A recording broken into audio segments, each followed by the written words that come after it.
Do you want to create a best-selling book series? One that gains you respect, fame, and money? Well, so do I. Let's figure it out. In this series, we're going to go from planning a book all the way to selling it. We're going to cover planning, writing, editing, formatting, marketing, and more. You won't believe everything you're going to see. We're going to go from 0 words to a book that's top of the search rankings. Does that sound interesting? Stick around and let's dive in. This is episode 1. Planning. First off, for this series, we're going to write an epic fantasy book. It's going to be around 300 pages long, and it will be the first book in a series. Here is the length of time that will take.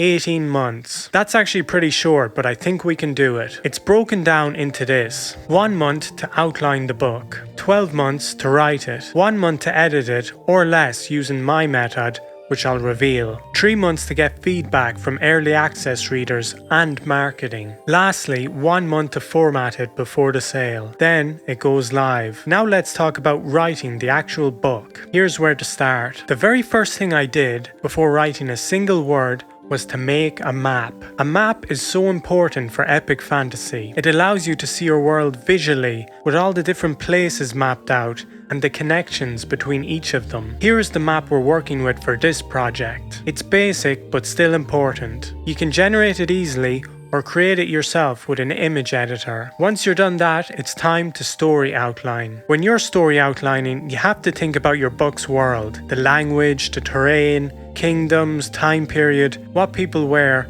and so much more. This story is in English, of course, but we're going to be using German as a foundation for the names and the places. You can take this approach too, or develop your own language system, like Tolkien did, with whole systems behind your words. You may also want to develop a hard magic system, but for this project, we're not going to be. Then, story. You can use many different tools to outline your story. Some good ones are story clocks, index cards, or just writing a story outline. I like to use a mixture. Or you can go the Stephen King way and not outline at all. Then it's time to pick a software and start writing. For this project, I'm using Scrivener because it has a few extra features to help outline and plan. Here are the different files I recommend you create inside your project. Books, obviously, if you're writing more than one in your series. Chapters, of course. Also, quick note about chapters. Some people break their chapters up into scenes, but I don't do that.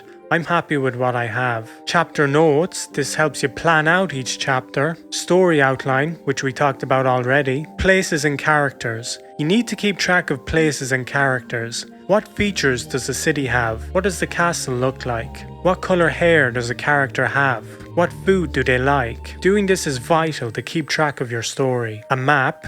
You're going to want to reference your map from time to time. Lastly, writing prompts. You may not need this, but it's helpful to have some prompts to elevate your writing. Prompts such as, what temperature is an object? How loud is it compared to its surroundings? What does it feel like? How does a character feel on the inside? Nervous butterflies or slow and steady? This helps me when I want to step back and look at a scene from a different perspective. Next, you've got to ask yourself the big question. How many words will I write a week? You've got to consider your schedule and what you're comfortable with. How many days a week? How many words in each session? And how long will it take? My target is simple, 500 words 3 days a week. And guess what? I always beat it. In that way, my goal is achievable and efficient. And that's just my goal. Brandon Sanderson writes 10,000 words a day, so the sky's the limit. One last thing, you will need to develop a writing style, but only you can do this. You may choose to go medieval or modern,